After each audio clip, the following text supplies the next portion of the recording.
Emily Kate made this. I am Emily Kate and I'm coming to you from Berlin in Germany. This is primarily a knitting and sometimes sewing podcast, and I always say and other things, but so far I haven't shown you anything else, but I do dabble in other creative areas. This episode is coming a bit later than normal, mainly because I had a lot of hand pain and I couldn't really knit that much. So I have done a couple of things, but I imagine this podcast will be quite short. Could be famous last words, but we'll see. I don't usually introduce my drink either, but this is a hot cross bun tea. So anyone, I think it's only in Commonwealth, like England, Australia, New Zealand, but hot cross buns are an Easter thing. Happy Easter if you celebrate. This is about as festive, is that even the word, Eastery as I'm gonna get, because the husband has corona. He's about 2 inches behind this wall, so if you hear laughing or any noise, it's him. He's watching some TV. He has headphones on, so you shouldn't hear that, but you might hear him. So yeah, I've been hiding away in my craft room, trying not to get the virus, the evil virus. We shall see. It's been a week. I've had a lot of mushroom powders and I've been saging, smudging the rooms like a witch, because I am a witch. And yeah, let's see if it works. Okay, first things first, and I've probably got a foam moustache now. First things first is my finished object. I have two. This is my first one. This is, I didn't write any notes for this, so bear with. This is my first vintage pattern. I feel a little bit uncomfortable saying the name of the company because it's racist, but that's not my fault. This is from the 1940s. It's kind of hard to actually pinpoint the exact date, but the company was founded in 1930s, and this is a very early pattern, but I'm imagining it's 1940s, and the later ones are 1950s. But I'll just show you the title. The company name.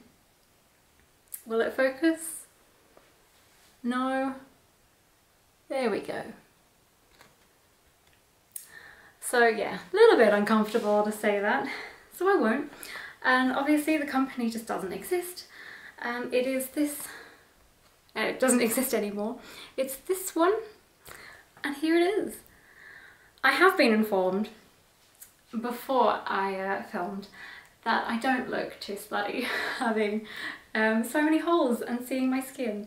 So hopefully my husband has not set me up and put me on the internet in my bra and nothing else. But here it is. It's knitted flat. So you knit the bottom ribbing first, and then you go up, and the sleeves kind of like a part of the pattern, they're not separate. And then it's basically, not even basically, it is exactly the same for the front as for the back, and then you seam it up down the side. Because it's a vintage pattern, there's one size, so it's to fit a 33-inch bust. I'm a 32, basically, and I loved the gauge swatch that you do for vintage, because, do I have it? No, because you just do like cast on about 13 stitches and 18 rows, and then you count the 1 inch in between. Marvellous, best swatch I've ever done, and it didn't take me ages, and I washed it and everything. I did get gauge, can't remember what it is. What is it? I had to convert it all because it's on UK needles, so I had to figure that one out. There was 18 stitches, 24 rows on 5.5mm needles, and I got that gauge when I did it flat, and it was still good when it was finished, when I finished knitting it. But I think I stretched it a little bit too much when I blocked it. I don't do any aggressive blocking, like pinning out or anything, but I think the lace opened up a little bit more than anticipated. But it's not too huge, it's now 34 inches around. The only issue is the length, because I'm very short. I did take out one pattern repeat somewhere here, but I should probably have taken out a lot more because the ribbing is way down here, and I have the feeling, if you look at the pattern, which I can't because oops, I have the feeling it should probably have come in, like the ribbing should maybe have been about here. So yeah, I have another 2 of these. I have the first one, a digital version of the first number 1 leaflet. I think I have leaflet number 6 or 16, and this is number 10. So yeah, I've got some more yarn, so I'm going to attempt another one and just make it drastically shorter, because I'm really short. I'm 5'1" or 5'2". I don't know, it depends. I know it doesn't really depend. I don't grow and then shrink, but let's go with 5'1½". So yeah, that is that one. And I used this one. I used Onion Knits number 4. I did have the label, but then I tied it up before I filmed. It's number 4. It is a wool and nettle blend, and it's just the white colour. And yeah, I did do the 5.5mm needles, but I think I would go down to maybe 4.5, and maybe the ribbing was even, that was 3.75mm for the ribbing, and I'd probably go down to like 2.5 because it's quite open. But I think it's beautiful anyway. And I'm very pleased with my first vintage knitting pattern. Very excited for that. And I have quite a few more that I would like to do, but this was like an ease into it because, as I said, 5.5 and lace, it's really, technically it's really fast, but as I said, I have a lot of hand pain, so it wasn't that fast. Normal people could probably whip this up in like an evening or 2 days, but mine took me about a week and a half maybe, because I had to take lots of breaks. I don't know what was happening. I have the feeling it was a bit of the thickness of the needles, because I'm not used to that anymore, and I used to make thick knitted projects like this one. Looks a bit of a state. This is the, oh gosh, what is it? Aosta Cardgian by the Knit Pearl Girl, and I can just put it on. And I used to knit these, and they're on like 6 or 7mm needles, and I used to do that on 10mm. Yeah, that's that one. But it's massive. I've never checked the gauge, but at the beginning I did tend to get gauge. But yeah, let's take that off. That was a random interlude. Some more tea. And yeah, I have many other vintage patterns that I would like to try, and I'm going to show you a couple in a minute.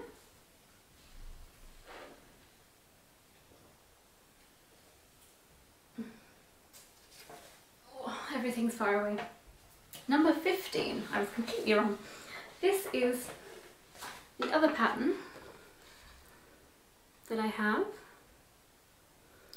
and this is number 15, and I am thinking maybe this zigzag one.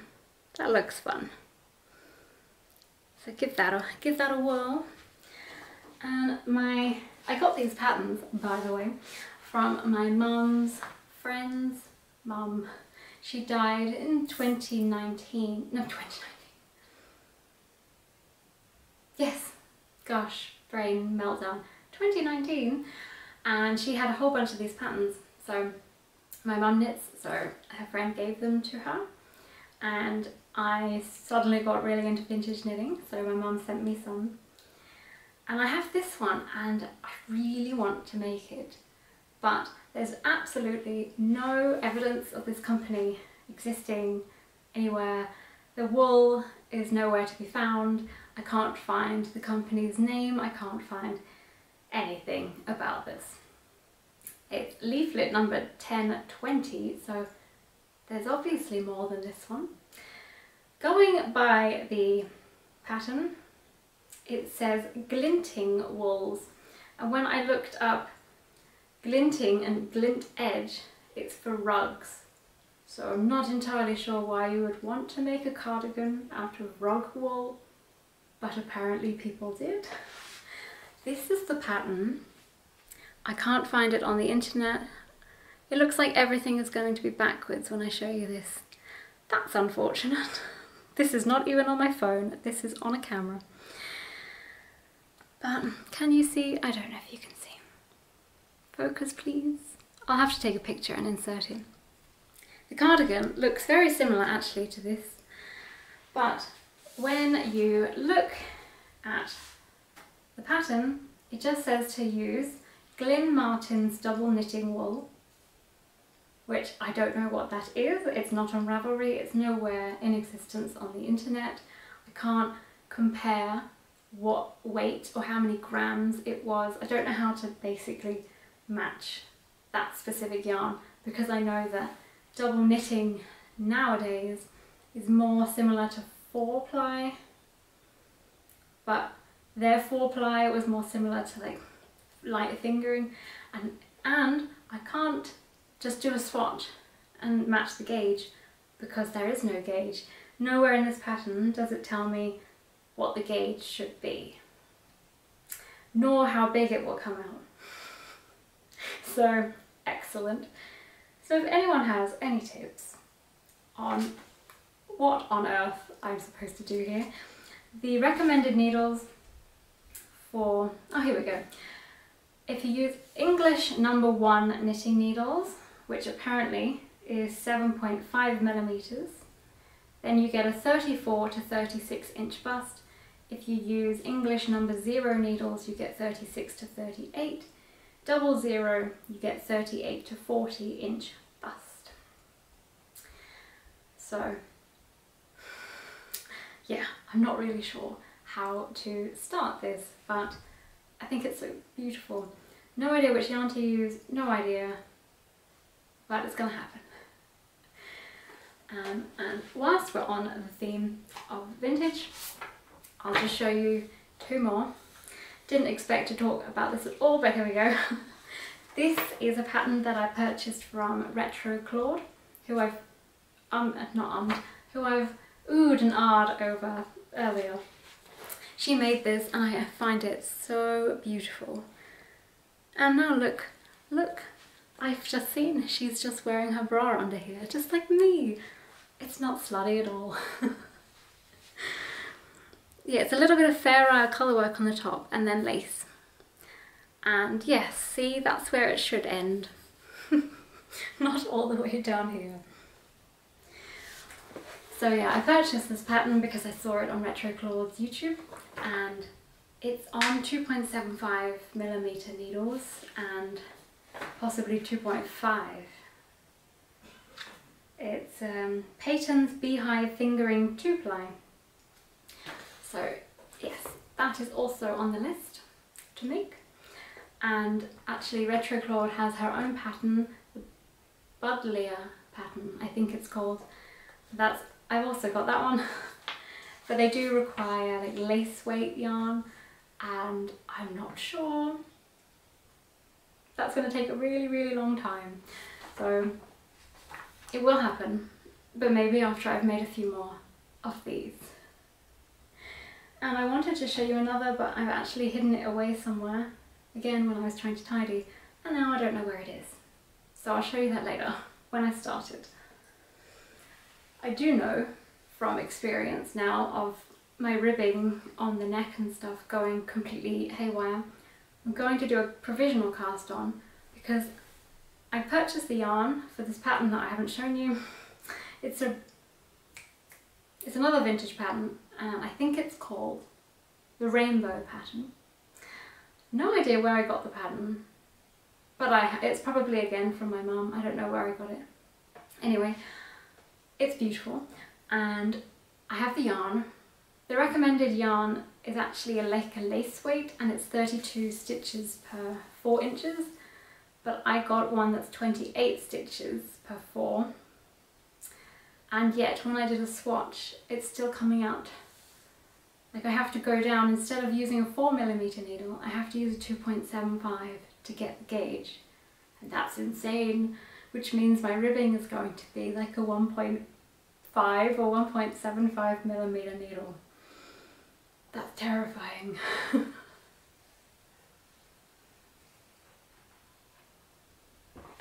Oh, I always get so hot when I podcast, like social anxiety. And my second finished object you have seen multiple times. I will talk about it, but I'll try to be brief. Should have mentioned this earlier, but I will be doing a timestamp thing so you can hop along. Hop along, how apt is that? I finished both of my bunny rabbit socks. I think I mentioned these on my very first episode, and they were colour work all the way down, and it was a complete disaster, and I did talk about it on my last episode. But I basically used a miniature circular needle and hang on. I used a miniature circular needle, and it was I used my right hand, like English style knitting, and then it just all went wrong basically. And I got fed up of doing the colour work because of the pain, and then I stopped too soon, and I had this massive section of white and it just looked horrible, and it was really gappy and open. And then I started the second one, and I was left knitting continental by then, and it just it all just looked awful. So it's nothing wrong with the pattern. It was just me getting my head around colour work knitting, changing knitting styles, and having hand pain. So I basically ripped out the whole foot and the heel, because that was it. The pattern has a fish lips kiss heel, which I really didn't like. It, again, not the pattern's fault, I just don't like knitting it, and the way I was knitting it just came out so loose, and all down the side you could just basically put your fingers through. It was horrible. So I know that I like the there's my phone. What is it called? I have partridge heel. I know I like that. I know how to do it. So I did that. But then I realised that you cannot continue the colour work because you have to do the decreases. To be honest, I wasn't that sad about it because that meant I could just knit straight down in blue, no colour work. And I still think it looks cute. Hopefully I've inserted a picture somewhere of this because I've worn these a lot. Like 2 weeks on and off, washing, drying, wearing, washing, drying, wearing. So they look a bit silly now to show on the podcast, but here they are. Yeah, I did not realise everything was backwards when I showed it. Oh well. So again, I have a little bit of a theme here, but Onion Knits yarn for the blue, and Filcolana Arvetta for the white and the brown. The pattern does say to do a little white fluffy tail for the tail and black for the eyes, but after them being in my works in progress pile for a year and I finally finished them, I was like, nope, who needs eyes and a tail, it's fine. So I didn't. What else did I do? I also went down to 56 stitches for the foot, because since changing to continental I've realised that my gauge is looser. So I used to do 60 or 64 sometimes, but now it's down to 56, and I used my Licker needles 2.25 2.5, yeah, then 2.25, but recently I've decided to try doing my heels on a 2mm because they're still a little bit loose on just the bottom part of the heel. But yeah, they're ready for Easter, so now I can change out of my current socks and put these ones on because it is Good Friday today, so this is a good 4 days of sock wearing to get out of these. So that is them. I think that's everything. Hopefully I haven't bored you to tears talking about them. Did forget to tell you they are called the Alice's Easter Bunny Socks by Stone Knits, who I adore because she has beautiful patterns everywhere on Ravelry, and she is publishing a sock book, I think in September, so I'm very excited for this.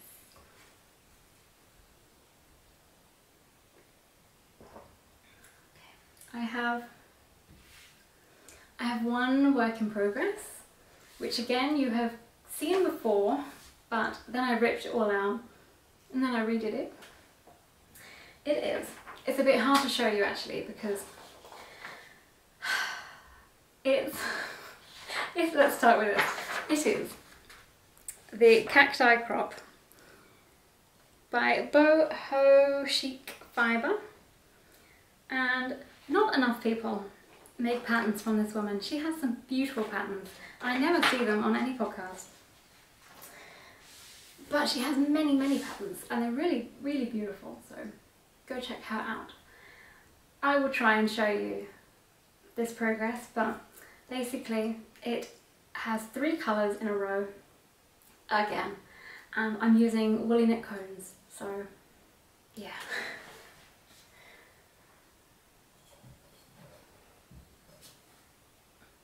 Here's the situation. Let me see if I can put them on the floor. And anyway, you're still not going to get a good view, but hey, this is where I am at. I've had a very big issue with this pattern, not with the pattern, but with me knitting this pattern. I originally followed the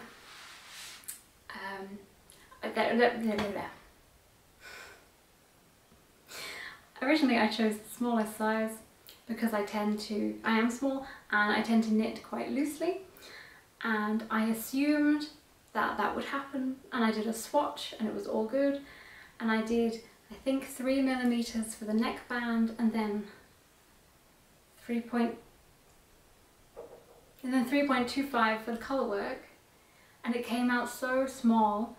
I was getting something like 32 stitches per 4 inches and I needed 26. So I did try, with the help of Nina, hello Nina, to figure out how we could fix it. How I could fix it, and yeah, basically it was going to mean that all of the cacti would just be off centre and it was going to look a bit pants, and I'd have to like randomly go up 2 or 3 sizes so it would possibly sit a bit differently, and in the end I just ripped it out. But when I cast it on again, I decided I'm not going to do all of the ribbing on tiny needles just to rip it all out again. So I did a provisional cast on, and then I used the noodle yarn because I did not wash it, I just re-knit it, and I used 3.25, and it's so loose and horrible. I have very mixed feelings about woolly knit cones. Everyone that I know who have used it have held it double for a DK weight project, and I'm using it held single for a fingering weight, and apparently it is fingering, but it's so thin. I would say it's thinner than fingering weight. So instead of going up, I was going to go up to a 3.75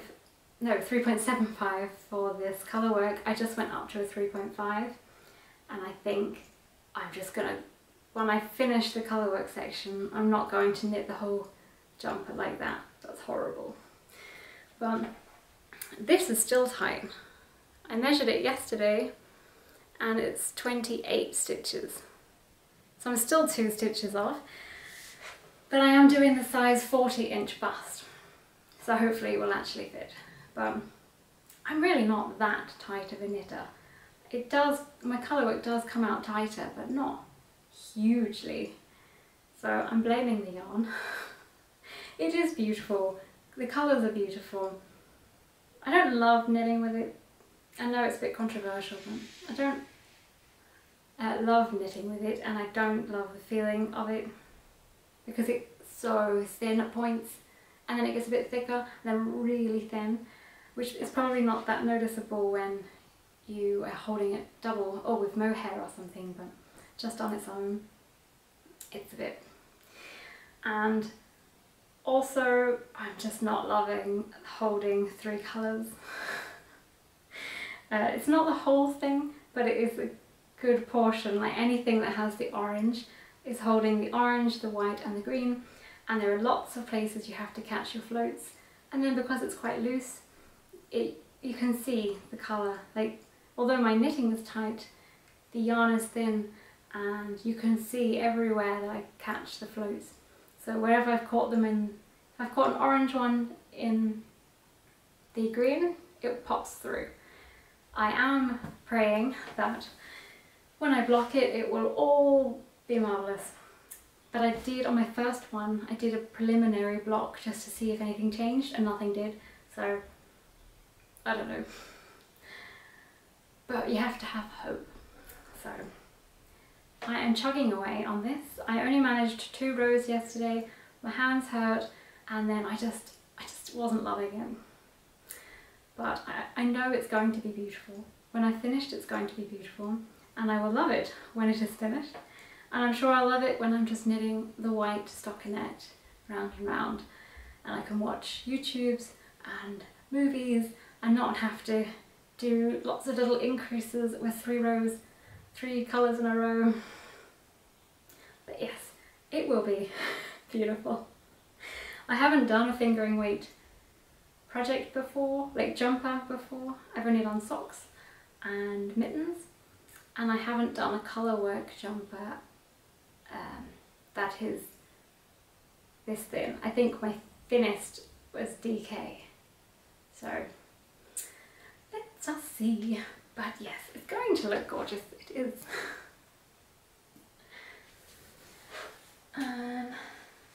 More tea. Okay, I did have some more things I wanted to talk about that I wanted to make soon, but I don't think there's any point because I can't see my yarn because I tidied it, and I can't see the pattern because I tidied that. So I'll talk about it next time. Maybe I've cast one on by then. I do have the yarn for the mangrove top or mangrove tea, whose name has completely gone from my mind, but I do want to try that one. And I do also want to cast on my vintage knit that is hiding somewhere, so we'll see. And one more thing before I wrap this up. I don't actually know if she's okay with me saying this, but hopefully you are. Should have asked. But I wanted to say thank you to Nina. Nina has a podcast as well, so go check her out. She was so wonderful, and she sent me a belated birthday present, and it's so beautiful, and I want to show it the world. So she sent me, she went to the Angular Yarn Festival in Norwich in England in March, and she brought me back a present.